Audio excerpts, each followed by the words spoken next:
Hi, sixth grade. This is Mrs. Martin, and I'm here to give your April book talk. So, before we get started, I wanted to just note that in Schoology, if you've not yet had a chance to take a look, in your sixth grade class page, there was a post from me a few days back that mentioned um, looking into ways to connect with ebooks. And I talked a little bit about registering for the Dakota County Library card over the telephone in case you are not yet connected with Dakota County. There's some directions on how to do that. There's also some links from me, one that is a video about ebooks, and it goes through how to get connected with Mac&Via, the Mac&Via app on your iPad that many of you are already familiar with and already using. And there's also a couple other links to digital resources at Dakota County Libraries and some free audiobooks through Audible. So just wanted to highlight that that is in Schoology. All that information's there. And please make sure to reach out to me if you have questions. You can reach me on Schoology or on email, and I'd be happy to talk you through it. So I know it's difficult right now without being able to get into the library, get a physical copy of a book, but hopefully this is a really temporary situation and we'll be back at school soon. In the meantime, I'm going to give this presentation today just the way we would with being in the classroom, and so we're going to do this the way that we usually do. And my first thing I wanted to talk about was how well VMSS Reading Madness went, our March Madness of Books 2020. Congratulations to our student winners who are listed there. They all received a $10 gift card to Barnes & Noble, so congrats to them.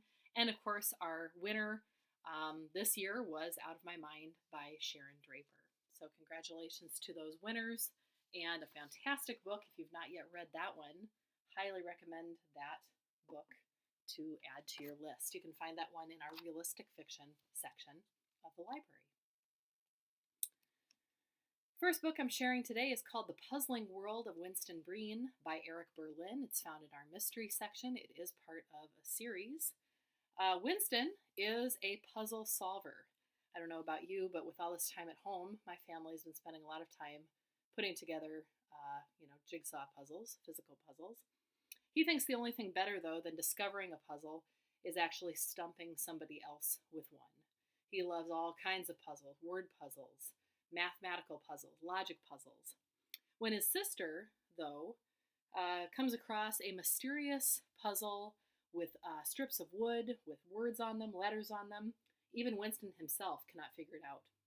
Soon, it's the whole family and some friends and neighbors caught up in the mystery. They're off on the scavenger hunt, trying to figure out where this puzzle is going to lead them, which eventually leads to a prize of thousands of dollars. What's really neat about this series is that you're solving the puzzles along with the characters, so it isn't as though they're just telling you the answers along with the story. You're really getting to solve them right up along with it. Here on the screen, you can see one of the puzzles. It's the first puzzle in the book, where you're actually asked to draw a line, if I'm remembering this correctly without looking at the book myself, but it's, I think you have to draw a line between the square, the circle, and the triangle. And you have to actually do that all the way across without ever crossing back through any one of the shapes. So you have to draw the line so that it goes from square to circle to triangle, square, circle, triangle, square, circle, triangle, and so on. And you have to make it all the way through without having that line cross back through any of the shapes again. There are answers to all of the puzzles that they do throughout the book at the very back. So if you want to find out the answer before the characters do, you can cheat and look at the back, which I'll admit I've had to do before. Anyway, really fun read, and if you're someone who likes those kinds of brain teasers and twists, check this one out, The Puzzling World of Winston Breen. Our second story is adventure. This, as you can see from the cover, is about some kids and skateboarding, but it does not just stop there. This is kids who are into extreme skateboarding. If you're familiar with extreme sports and the X Games, this is about kids who are flying out to the state of California to participate in the X Games because they are Kids who take big risks. They aren't just skateboarding on, flat surfaces. They aren't on just sidewalks or at a nearby skate park. They're doing things like half pipes. They're doing things that are taking huge risks, doing all kinds of jumps and flips. They're putting themselves at risk all the time to do these kinds of things. So because they're doing so, they're going to do this major skating out there at the X Games on their way to California. On the way, however, the unthinkable happens. Their plane is hijacked by terrorists. These kids have taken risks on skateboards before, never risks like this before, however. When the plane is hijacked, they have to not only save themselves from the terrorists, but also land the plane because the pilots' lives are in danger. They've never had to do anything like that before. They managed to do so. They crash land the plane and do so in the middle of nowhere. Now these kids, the four of them, have to try and make their way back home and do so by surviving. They're somewhere they've never been. They're without technology. They have no way to figure out exactly where they are. They are without food. It's a matter of survival. If you know Gary Paulson's Hatchet story or you like that kind of survival story, this would be a terrific one for you to check out. It's called Getting Air. It's by Dan Gutman, and it's in our adventure section. Call Me Hope by Gretchen Olson in realistic fiction. This story about 11-year-old Hope is about a girl struggling to live under the pressure of her verbally abusive mother. This is a tough story. This is one where a lot of the language in it, makes for some really tough scenes, so be aware of that. This girl is tempted to run away because her mom is really, really hard on her. Not just hard on her in a strict way, she's hard on her in this abusive manner. Hope is instead, though, choosing to stay, choosing to try to be strong. She, in fact, gives herself points, makes up kind of a system for herself. For every bad thing her mom says to her, she gives herself points for being strong, for not fighting back. She finds some comfort and inspiration in reading the story of Anne Frank, The Diary of a Young Girl, at school, and learning about how Anne got through tough situations in her life, and she draws some strength and comfort, I guess, from Anne's story.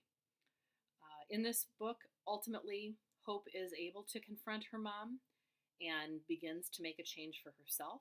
So it is a story that is not all about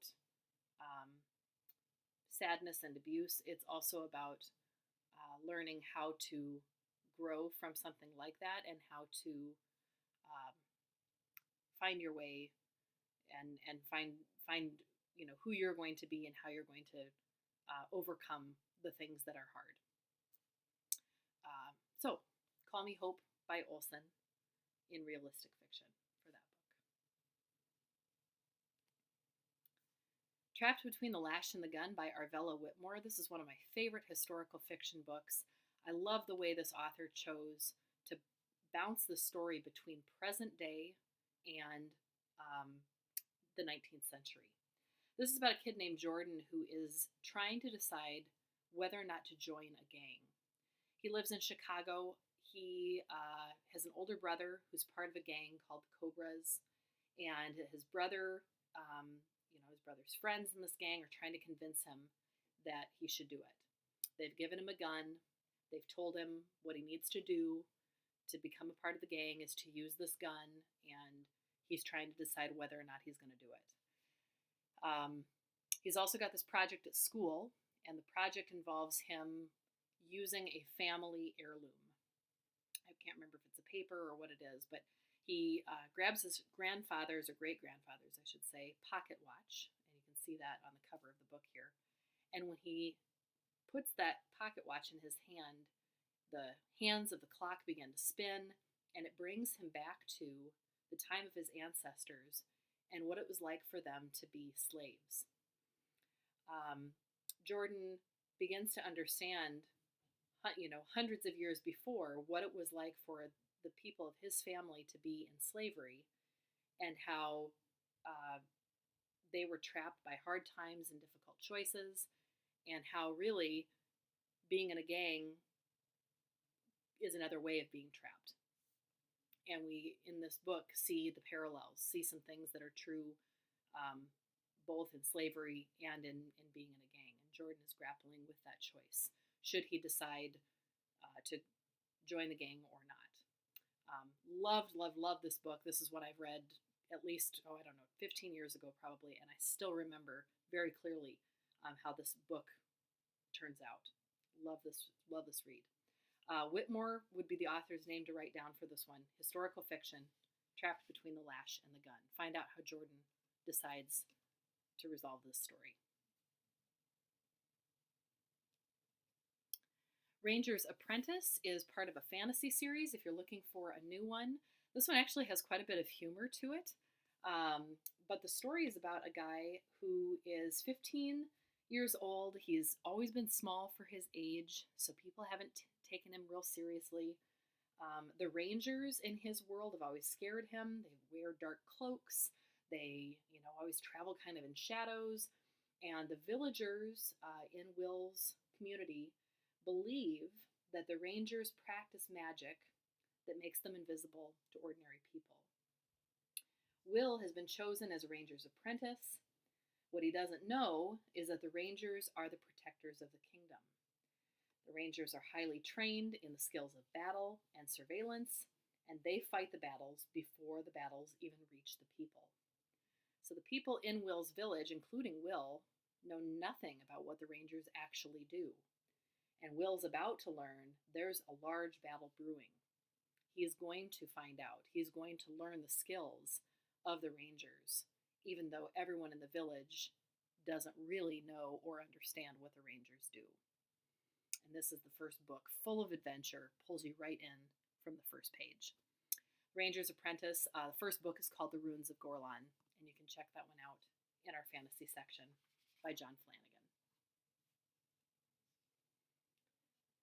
Many of you have read a lot of books by Gordon Korman. If you've not yet read Ungifted, this would be a great one to pick up. And we've got Super Gifted, which is the sequel. Donovan Curtis has never been called gifted before. In fact, he's usually the one called a troublemaker or a prankster. He loves to pull pranks, and he's finally gotten himself into too much trouble. The principal's pulled him into his office, and he said to Donovan, that's it, I've had it. You're finally going to be put into a detention program after school. I'm tired of getting you called into this office for this prank or that prank. You're always causing trouble. Well, because the principal's desk is a mess, the paperwork gets mixed up, and instead of Donovan getting into detention, he ends up in a program for students who are gifted and talented, students who are incredibly bright, who have IQs above genius level. And at first, Donovan thinks this is fantastic because, of course, wonderful. I'm not in trouble. I'm not with the troublemaker kids. Instead, I'm with the brightest. But turns out it's really hard to pretend that you're incredibly smart if instead all you do is cause trouble all the time.